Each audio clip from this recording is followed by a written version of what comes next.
What's up, everybody? Good morning. Good morning. Happy Saturday. Yes, it is I, the Jason of all trades, coming to you again on another Saturday from Murals in the Market Live. Man, it is cold outside, but it is warm inside. I'm happy to be in my new home for the winter over at Optimal Detroit Hustle Harder over on Division Street in Eastern Market, man. If you're in the market, feel free to stop by. Say what's up. They built me like a nice little build out right in the front window. It's almost like I'm on the Today Show and shit. You can stop by and like wave, but it wouldn't be awkward because the camera wouldn't be pointing at you, because that was what I used to hate about the Today Show, is people used to get awkward. That's a weird thing. Anyway, but yeah, come by there, check it out. The store is open, so while I'm doing my thing, you can not only come by and see me, but you can purchase some fine gear. I got myself the Kevin Lyons Murals in the Market tee from a couple years ago. So I had to get my swag on because I can't be on here looking improper. Yo, let me do some house cleaning, man. Last week we had absolutely, it's rare that I am like fan or like starstruck when it comes to an artist or somebody that I get to interview. Last week was absolutely one of those times where I was just like a listener. You know what I mean? There were as many questions I could ask. Ansulande Lude, he like definitely, sorry you can't hear me because of my mask, but like he was amazing. I hate these masks. Asulade, okay, there we go. You can hear me now.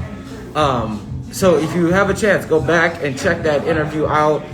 It is, of course, it lives forever on the Murals in the Market Instagram, so you can always go and check that. Or you can always check it on the Ride Detroit YouTube channel.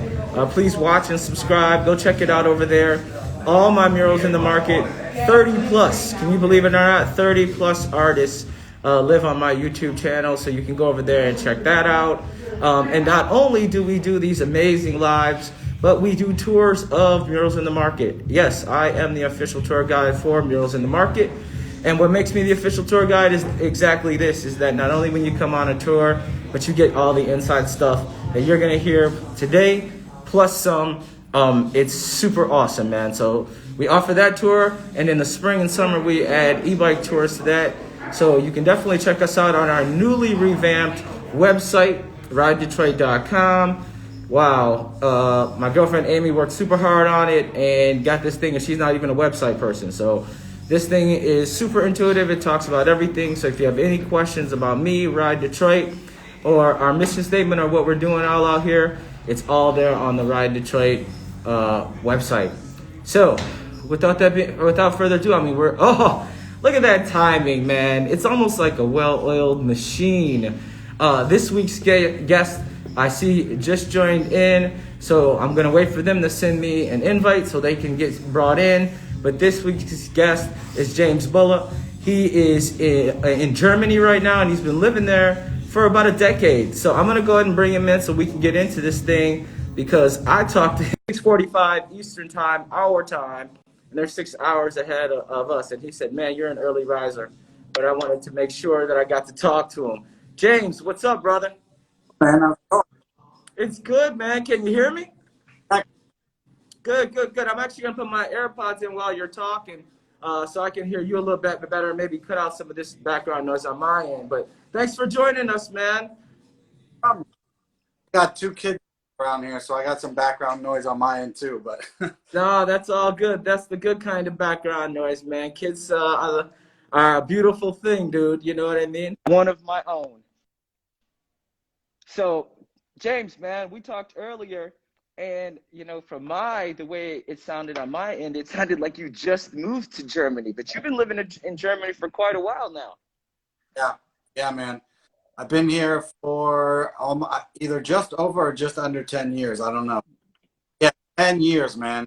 In my time, I don't know how long you say, like, before you, like, are from a city. I mean, clearly, I can never say I'm from Berlin, but, you know, I lived in Baltimore for about 15 years.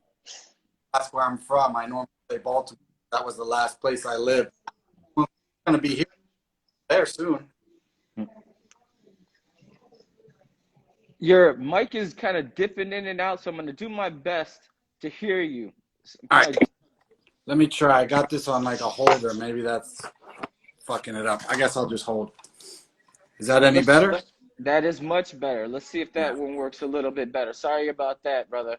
All good. So yeah, no, a lot of people do that because when they move to Detroit, people will say that there's always the push and pull. People say I'm from Detroit, and they say, yeah, man, how long have you lived in Detroit before you can really claim it? But I think it's about the Yeah. time that you've put in, not only the decade, but you've been involved. I mean, you've got kids there now. You've got a life in Yeah, Germany. you know what's weird about that though? Like that's a really good point. It's like how involved are you in that city? I've been here for 10 years, and for the first like 4 or 5 years, I did every single thing you could do in this city every single day, every weekend, every whatever. I was like looking for art projects that needed volunteers. I was like full on immersed.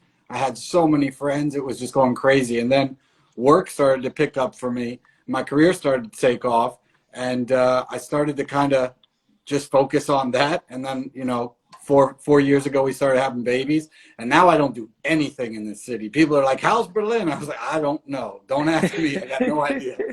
I go to the studio, I come home. I go to the studio, I come home. That's it. So, like, I actually feel less of a Berliner now than I did when I first moved here, which is strange, but true. So let's go backtrack a little bit and how you ended up in Berlin, because Yeah. a lot of people always want to know, when I get the majority of questions from viewers, they say, well, how did they get started? So let's retrace your path and what got you to Berlin. Yeah, so I mean, in order to get me to Berlin, we got to go back a little farther. So I went to college in Baltimore. I grew up in DC. I went to college in Baltimore, and I studied art education. So I was training to become an art teacher. So I graduated from college, and I was ready to start teaching middle school art, but I didn't want to start working right away. So I took a year and just traveled around the world. So I went with my sister backpacking for like 8 months, 9 months or something, and went all over. And like my brain just expanded and exploded. And during that travel, I realized, do I really just want to go back to Baltimore and be an art teacher? Like I felt like there was something more for me, but I was broke after a year. So I went back to Baltimore and became an art teacher because that's what I needed to do. And then when I got back there, like a year or so later, the recession hit and I had bought a house, and it was like, it just got harder and harder for me to leave. So I ended up teaching middle school art for about almost a decade. And in that same time, a girl that I met backpacking from Germany, back when I was on my big trip, ended up moving in with me in Baltimore, and we got married, and she's now my wife, but she was from Berlin. So this whole time I was being an art teacher, I wasn't really making art or doing much art stuff, but the whole time I knew like that's what I wanted to be doing. So the moment the opportunity presented itself, we sold the house, we sold our cars, we sold basically everything we owned and moved over to Berlin, which was her hometown. So it's kind of, we moved here because of her, but also we moved here because I've been coming here for, at that point, almost 10 years. And I fell in love with the city, and it's a super artsy city, and I knew that's what I wanted to focus on. So it was kind of like a marriage made in heaven. Okay, so at this point though, you're still an art, sort of an art teacher. Exactly. When did you start becoming an artist, more Yeah. full time? Right. So probably I'd say about 5 years into teaching art and telling kids all day, every day that they should all be artists because it's the coolest job ever. I was like, hold on. It sounds actually kind of good. Maybe I should try that. And I mean, I was a fan of the scene. I've been doing, I had graffiti sketchbooks going back to my middle school days, but I was never actually like a graffiti writer. I never was out in the streets painting, but I was like a connoisseur of that culture. And hip hop culture was basically like determined how my life would go. So it was always there, but I wasn't actually painting until about 5 years into being an art teacher. I started just messing around in my basement with some, found wood and some house paint, just throwing stuff together. I didn't know what I was doing. And then a couple of years after that, I was like, yeah, I really want to like learn how to paint. So I found this guy in Baltimore, just this like classically trained oil painter who had an open studio that you could come kind of just sit in his studio. And he didn't teach you, but he kind of like, you paint in his space and he kind of give you some tips and stuff. So I did that for a couple of years and figured out like, oh wait, I can paint. Like I'm actually not bad at this.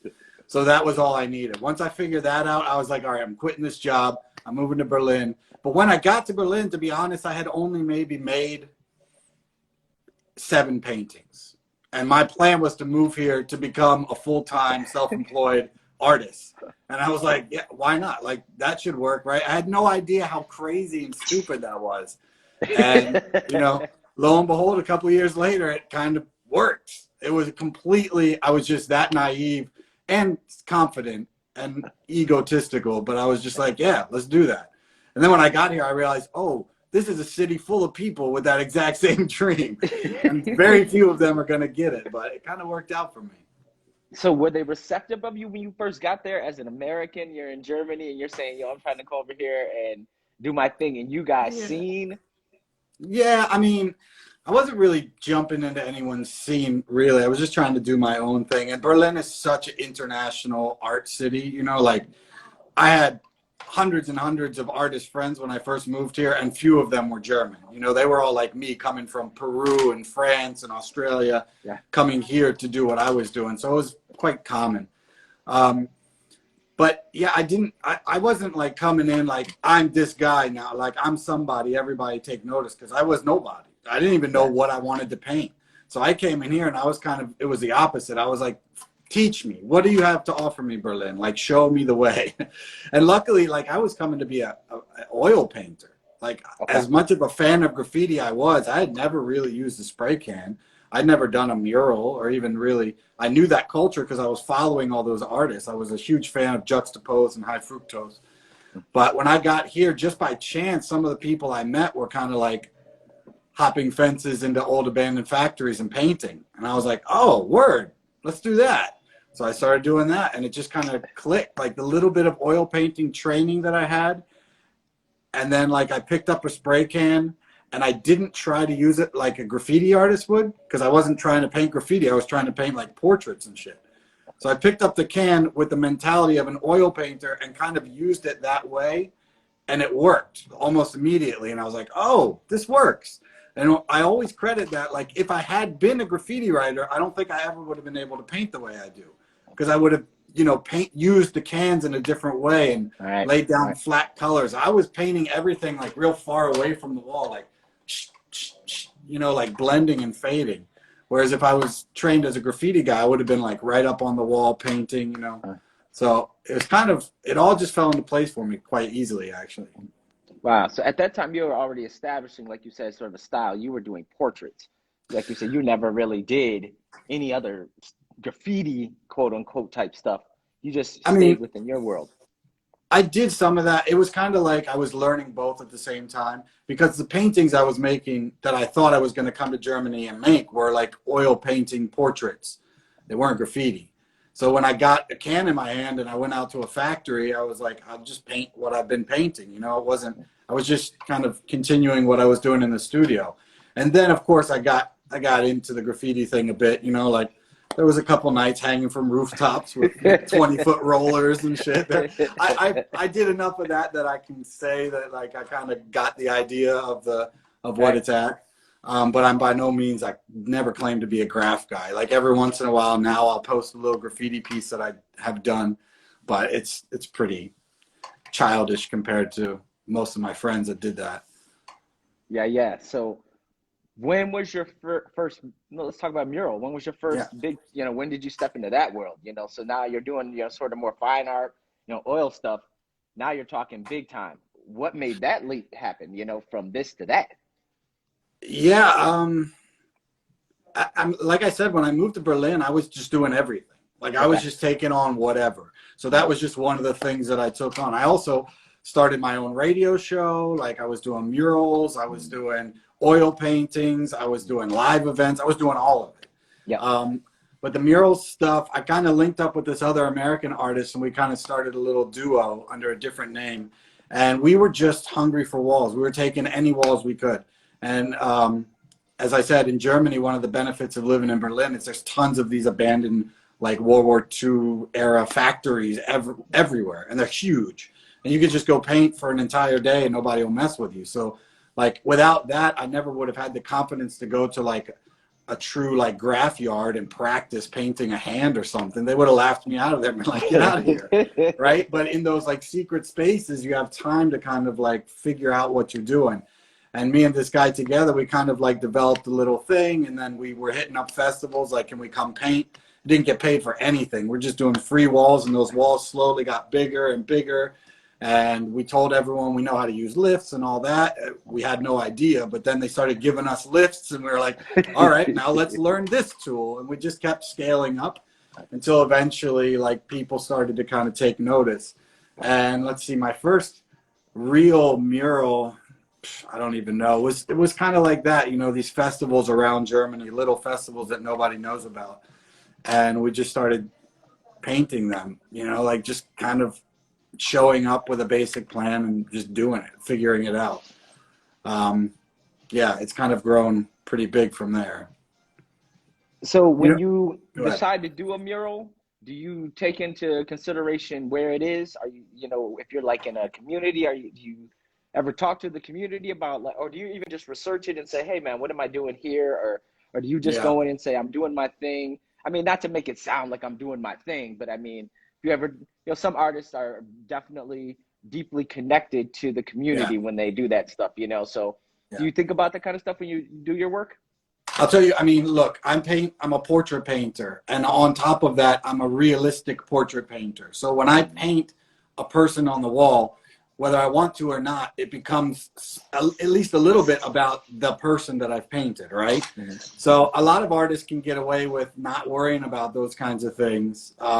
And a lot of artists, even that paint portraiture, can, you know, like Nitros, for example, can paint a person, but the way he paints it it has nothing to do with the person that he's painted, right? And he paints from his head, so it might not even be a real person. I do have to think about that, especially cultural, like the cultural aspect of what I paint is very important, because I painted a lot of murals in Washington, D.C., because that's like kind of my hometown. And Washington, D.C. is a very culturally sensitive city. And especially the parts of the city that I painted in, it's very historically black. I mean, there are like very proud historically black neighborhoods that I painted in. And, you know, of course, you have to consider that when you're painting there. But I don't also just want to like pander to just, oh, this is a black town, I should paint black people. Like I would like to paint local people. Sometimes it's not easy. I live in Germany. I'm coming to paint a wall in Detroit or DC. Like I don't have a lot of time on the ground to get integrated with the city and meet the people. So it's a tricky, delicate balance, but it's definitely something I think about, and I'd be a fool not to. And I have run into issues with painting a certain type of person or not showing enough diversity. And you know, I'm going to tell you a really interesting story just to show you the flip side, how this works. So I painted, I don't know, 9 murals in DC, right? I think 8 of them were all of not black people, but of non-white people. And then one of them was of a Moroccan lady who looked white. She's from Morocco, but she looked white. And as I'm painting her, a lady approached me and was very hostile and was very upset that I was painting a white person in her eyes. She hadn't seen on the other side of the building, I just painted a young teenage black African-American girl on the other side, and that it was sort of a play and there was a conversation happening in the piece. She was upset, and she had every right to be. She was wrong, but she was upset. So, okay. You know, 1,000 other people that day walked by and they were happy, but it happens. Now, on the flip side of that, I proposed a mural here in Berlin with my old partner, and we proposed to do a mural of a German guy with a Korean guy standing on his back and a girl from Spain on his back. So very multicultural piece. And the property owners were totally against it. They were like, no, this is all German people that live in this building. They don't want to see that. Like, it was so weird that in the US, we're always like, it's got to be multicultural. It's got to have diversity. And then over here, it was exactly the opposite. They were like, that's great, but this is almost 100% German home, that all the people that live in here are German. So we want to give them that. And it kind of like blew my mind. So it's a really tricky topic to have to to dance around or play with. Not that I'm trying to dance around it, you know, like I want to be sensitive and be appropriate. It's just hard sometimes. So in a situation like that, do you change the mural, or you just try to change the conversation? Yeah, we actually stuck to our guns because we were so caught off guard by that comment. Like that was not something we'd ever heard. We've always been fighting the other way to have more diversity. And to have someone tell you like we want less diversity, we want especially we want you to paint white people in this white neighborhood. It was yeah, we pushed back, and we ended up, I think we just, what do we do? No, so originally the sketch was a white guy with or was an Asian guy with a Spanish girl on his back. And what we did was we added in the third person. We added in the German guy and then kept the other two people. So we made an adjustment. But yeah, it was a weird one. Yeah, man, I don't know a lot about Germany, but it seems like from what I've heard about it, they might be the place where that type of situation. They, you know, is there a lot of multiculturalism in Germany? Talk to me about it. I mean, yeah, I mean, Berlin in particular does have, it's pretty international city, but it's still very European. Like it's still very white. I mean, there's a big culture here of Turkish people, Middle Eastern people, and there's a huge Muslim culture in Berlin. And there we've got plenty of, you know, we've got Africans, we've got Black French people. So it's mixed, but it's not. I mean, I'm from DC. It's not like just DC. About to like that's just about to say. You know, like you go to London and you're just like overcome by how diverse it is. And Berlin being a huge international like hub of Europe, it's not like that. Yeah, it's not like that. So yeah, you beat me to the punch, man. You know, you talked about DC, and we touched on that a little bit earlier, man. What's it like these days, be it in Berlin, looking at what's happening over here these days, man? Yeah, it's tricky. I mean, I'm American. I will always be American. My whole family still lives in America.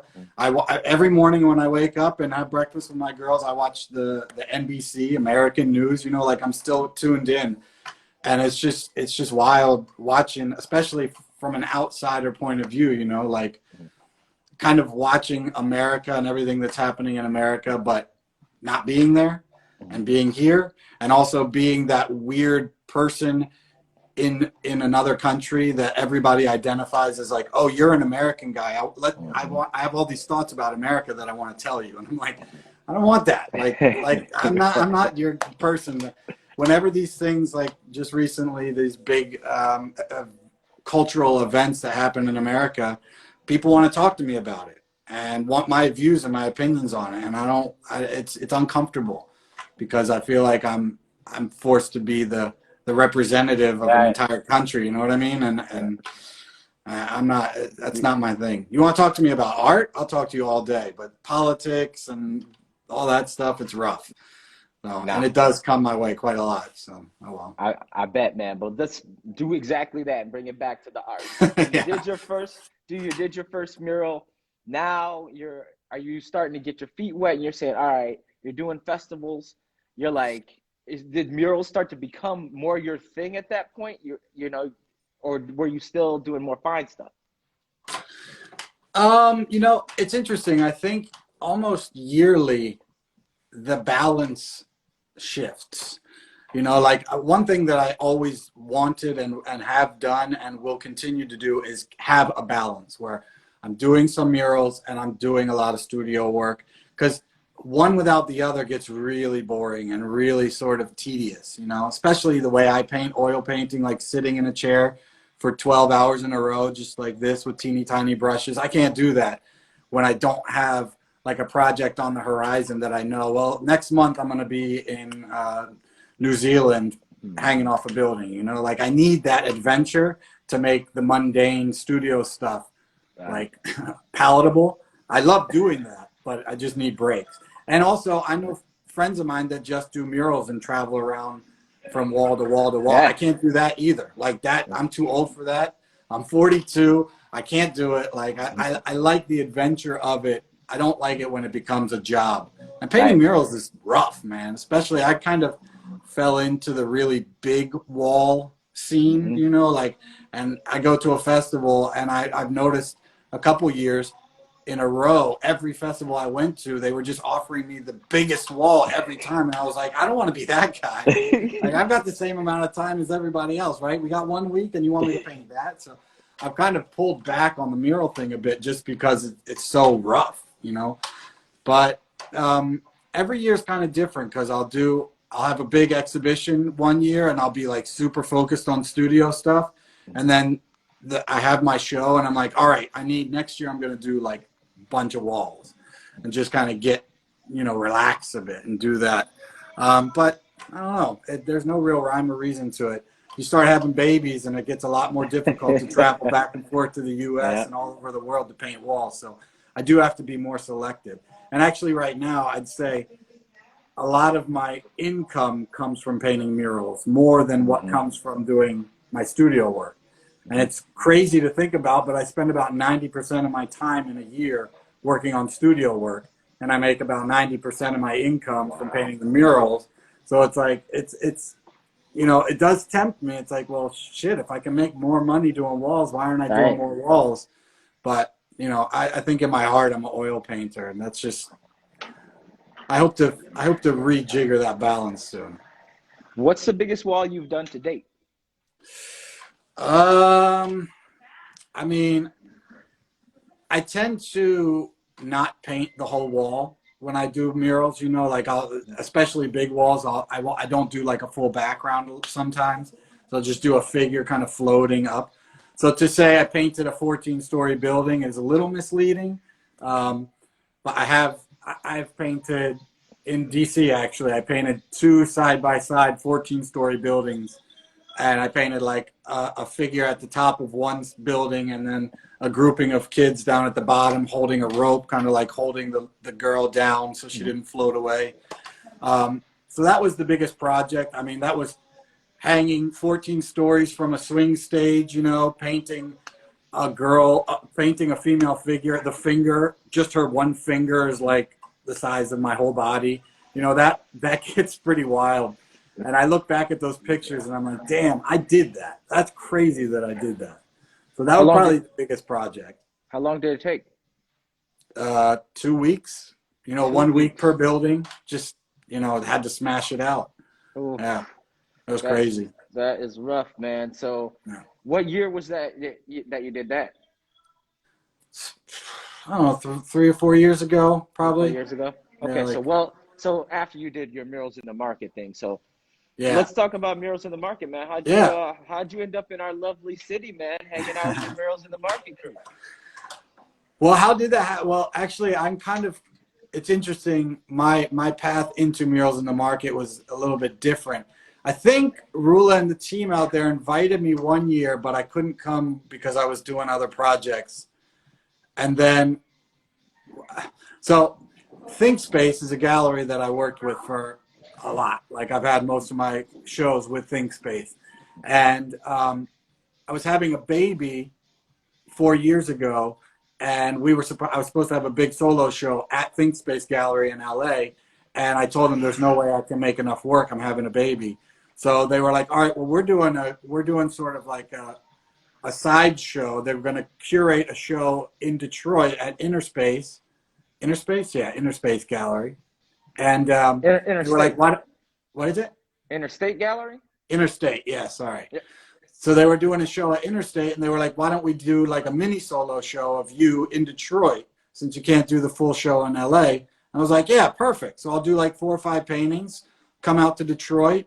If I can get a wall while I'm out there, we'll do a wall. And that's what happened. So I came out. It was like 1 month before Murals in the Market was going to happen. And they were like, well, why don't you just do your Murals in the Market wall now while you're here in town? We'll put you on the bill. And then, and I was like, yeah, perfect. So I had the whole market to myself. And we went around and I picked the wall that they gave me a couple options. And that one wall was awesome. So I took it and I painted. I had my own little mural festival all by myself. It was pretty great. Wild. So you actually painted that not during Murals in the Market. Right. No, I did. It was like we called it like kind of a little mini residency, because I came to town. I stayed in the gallery, in the upstairs loft at the gallery. And so So I had my solo show, my like sort of mini solo show in the gallery. Yep. And there was a big event, of course, so there was a lot of work to do with that. We did a print release with One Time Run while I was there. Yep. And then we painted a mural in the market. So it was like kind of a hitting it from every angle, and it was awesome. I think I was there for 10 days. I had my assistant come out from New Orleans, and we just lived in the loft, and it was great. I think we only painted the mural in like 3 days, though. We did the whole thing really fast. We just crushed it. That is amazing, man. Yeah. I had no idea, because Yeah. to now, you're the only, I'm going to have to ask Rula and Jesse, but I think you might be the only artist that I know that didn't paint during the festival. You know what I mean? Like, so that's, you know, me doing tours, that's a whole different story I get to tell, man, is that this. You know what, actually, you just mentioned that. It's interesting. When we were talking, said that you do the tours around murals in the market. And I was curious, you said that you often stop in front of my wall and talk about them. What do you say? I'm curious, what does the tour say about the wall? Well, they often talk about, kind of weirdly, the beautiful juxtaposition of how you've got this, you know, you've got B Mike and this beautiful black boy over here, and then on this other wall, you've got this beautiful figure over here. And oddly, the colors like blend, even though they're not the same colors. And so it is one of the most popular corners.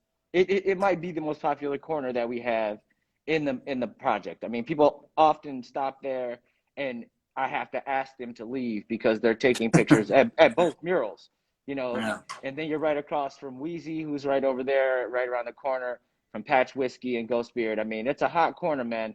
And I love the flow of the piece. I think it fits on that wall perfectly. Like the way the wall is rectangular and the piece it's elongated in that same way. It's beautiful. Yeah, it was a perfect wall. I love painting on brick. I love the texture it gives to a mural. Like, it's just a sort of a little bit of a surface texture. Now, I've painted on some rough brick, and that's not so nice. But like when it's nice, or even like a little bit rough, it's so awesome to have like a rectangular shaped wall with no windows. Actually, it's even better. It does have windows, but they're bricked in, so it has like a little bit of surface character. But the brick also, I just love that. That was actually a really nice wall for me. I love it. It's perfect size, really, and there's nothing in front of it. You can get far back and really like take it all in. Yeah, I love that wall. Yeah, man. And you know, we're talking, you're saying you're just glad it's still there with everything that's been going down.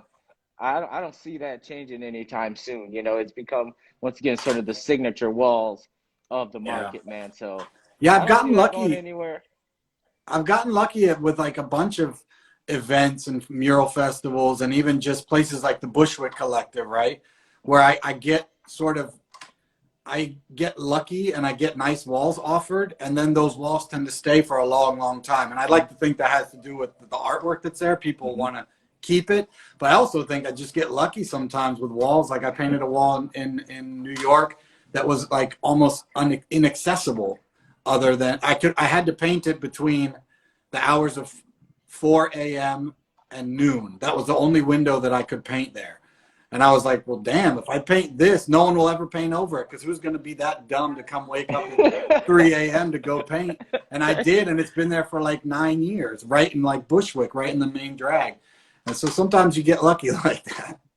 So how does it work, you know, when people often ask me how do you decide how long a piece stays? When you did yours, did they say it's going to run a year? Did they say it's just, once it's done, it just gets over when it gets gone over?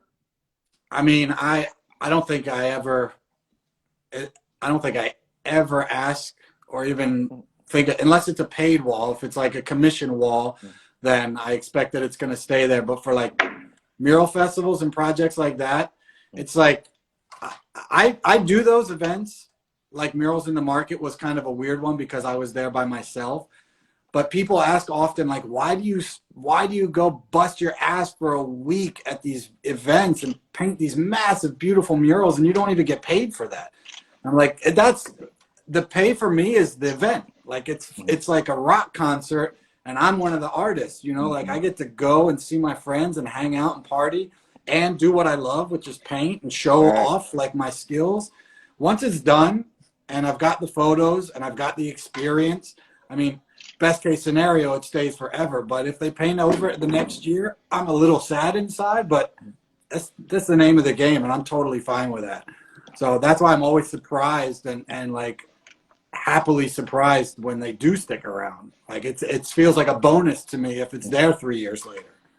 But okay, let's keep it real though. Have you ever had a piece that you did and then they took it down like really quick and you were like, oh man, that kind of hurts? I can't say that I've ever had one come down really quick. Okay. Okay. Well, let's knock on wood, man. I mean, if that's the answer, yeah, that's right? the answer. You know what I'm saying? Like, that's what it No, is. there's some that hurt like when they go away, but it's not because of necessarily the artwork. It's because in a place like Wynwood, right? Like I painted a wall in Miami in Wynwood with Lee Hill together. We did a collab wall. And the wall was, everyone loved that wall. It was an awesome piece. It was right in the heart of Wynwood, right on 2nd Avenue or whatever, where everybody is. And then when that goes away, I'm not as upset that the artwork, that the mural is gone, but it's like my presence in that area is gone, you know? And it's like, you know, 10 years from now, no one will even know I ever painted in Wynwood unless I go paint another one, you know? Like that gets you a little bit. Was that your favorite piece, or do you have a favorite piece? Do you connect to your pieces like that? Do you say, damn, that shit is awesome, bro? Like, that's the best thing I've ever done. You know what? I do. I think all artists probably do. And I do it with my studio pieces too. And I was just talking, actually, I was on the phone. I had a phone call with Findak yesterday.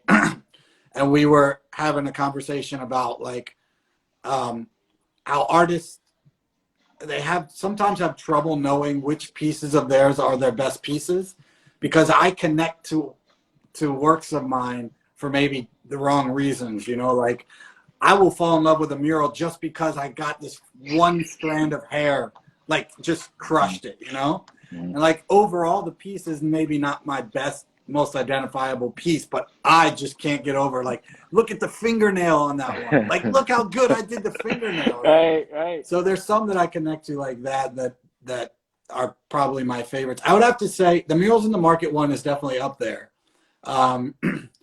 The one I did in Atlanta for Outer Space Festival with Greg Mike, that piece was probably my favorite because it was just a landmark. It was a right time in my career, and I went out to Atlanta, had a great time, and I did just smashed out that piece quickly, and it was every part of it was done well. So yeah, that's probably my favorite. Yeah, I'm gonna have to check that one out, man. As soon as I get done here, I was writing it down as you were talking, because as much as I'm the dude who does the interview, I always gotta let you guys know I'm a fan, dude. You know what I mean? So I'm sitting here like in awe. So not if I'm nerding out, but let's go. Have you been busy these days during these times? You know, have you been working on some stuff? A lot of artists I talk to, they're like, man, some are like, I am busy, busy, busy. Others are like, yeah, man, I've been really chilling during this time. But have you been busy? Has this affected you a little bit?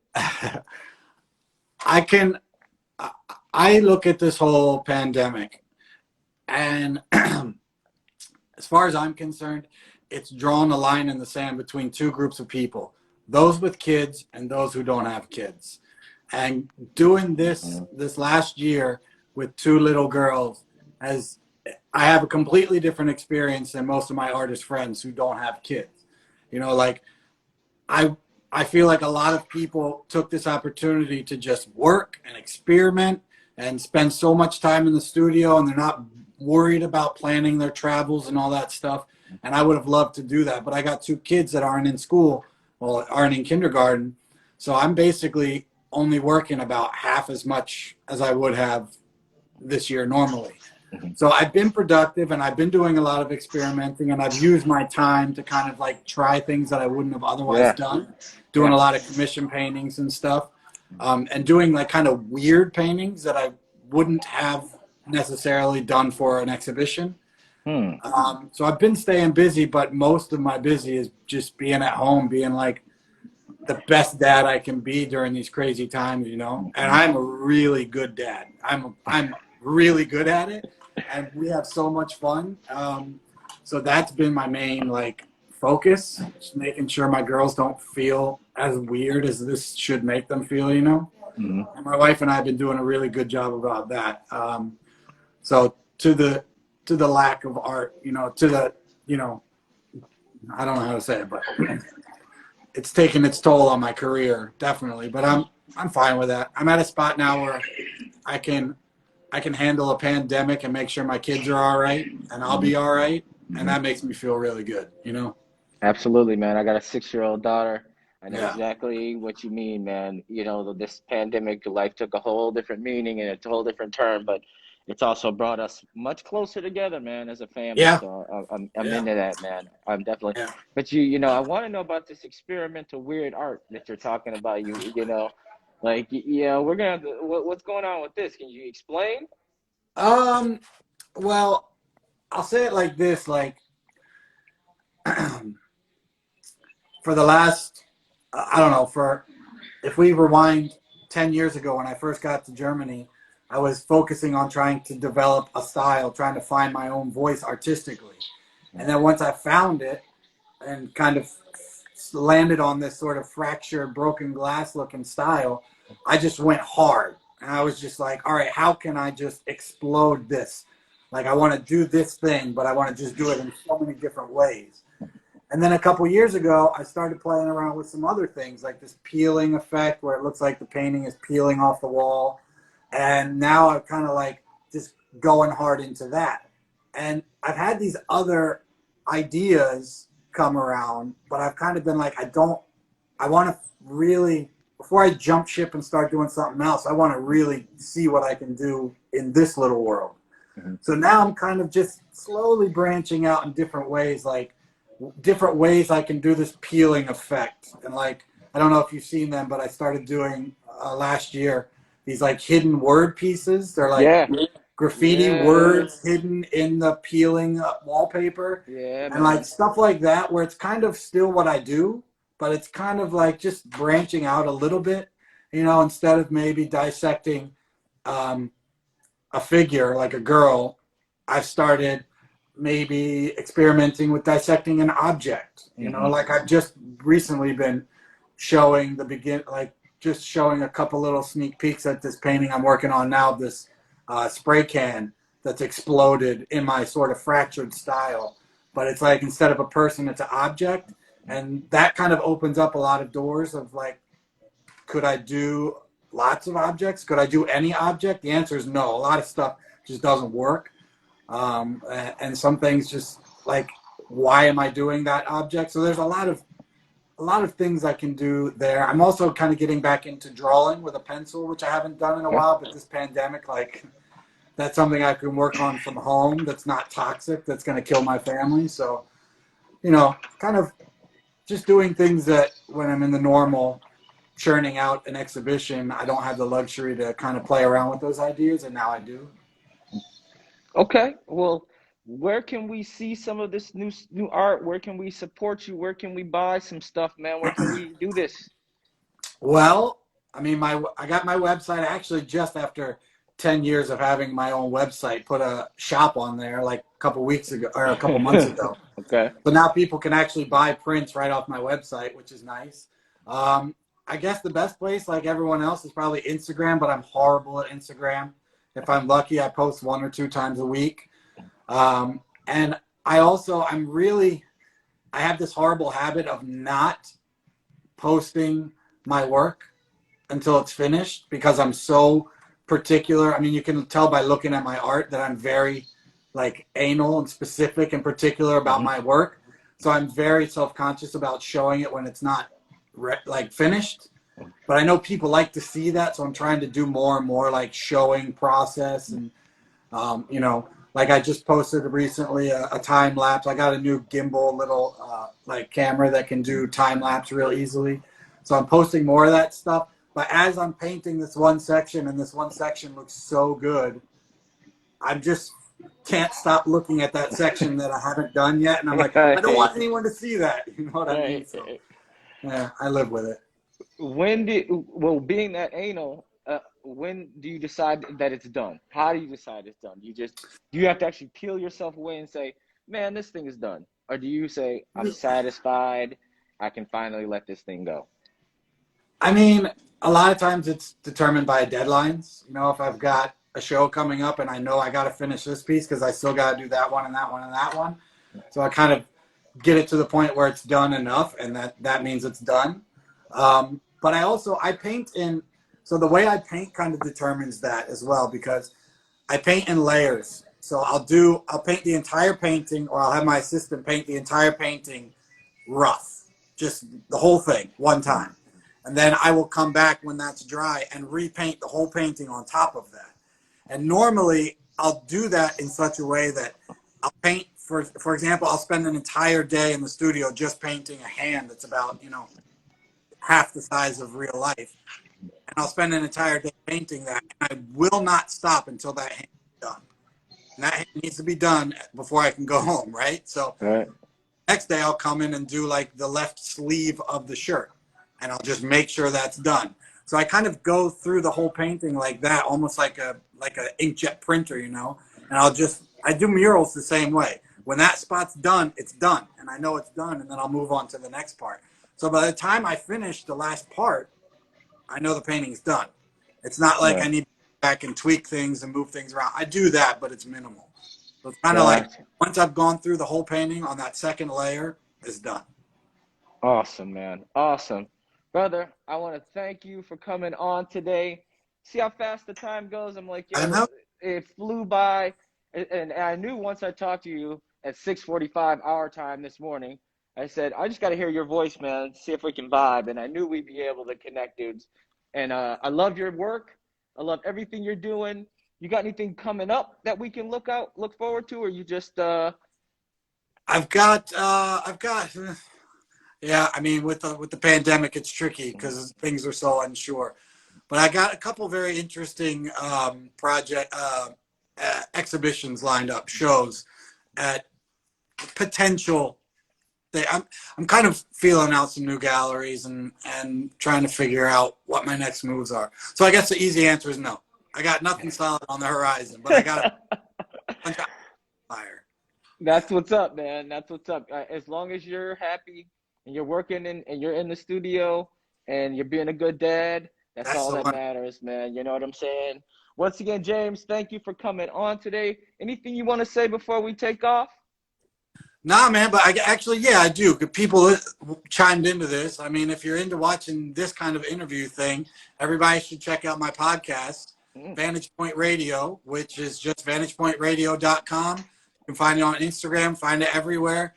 We've got 120 episodes over the last 6 years of 1 hour interviews just like this one we just did, where I sit down with an artist and we talk art for an hour and play 4 songs that they select. So if you haven't heard it, go listen to that. That's what's up. Everybody, thank you again, James. I will see you soon. As soon as you get any information about anything that's coming up, make sure you get it to me so I can get it to the people. Yeah, cool. Tell Rula and the crew next time Murals is up and running, I want to come back out to Detroit. I love it out there. I'd love to come back, have a drink with you in person. That is what's up, man. You are number 1 on my list, man. I will see you soon. Word up, man. Take care. Talk to you later.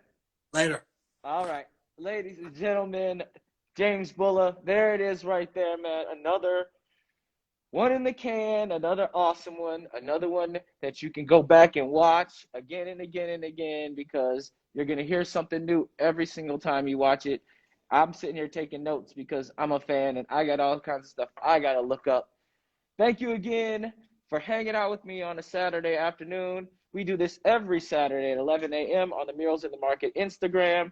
Ride Detroit also does tours of Murals in the Market. So if you'd like to do a walking tour, you can find all that information on ridedetroit.com. Go to the tours section and go ahead and click and see what's going on. And we would love to have you as a follower. So you can go ahead and add me on Instagram, the Jason of all trades. And go ahead and not only when you go over to our YouTube channel to watch old Murals in the Market stuff, watch and subscribe. Thank you for hanging out, everybody. Oh, last but not least, keep your eyes open for the new Spotlight that hopefully will be opening soon. If you're not following Spotlight Detroit on Instagram, go check out everything and check out the awesome stuff that Ryan Doyle's doing over there. The bar looks amazing. And you can Also, get some prints over at onetimesrun.com and see what's going on with murals in the market over at muralsinthemarket.com. Once again, Jason of All Trades. See you guys next Saturday.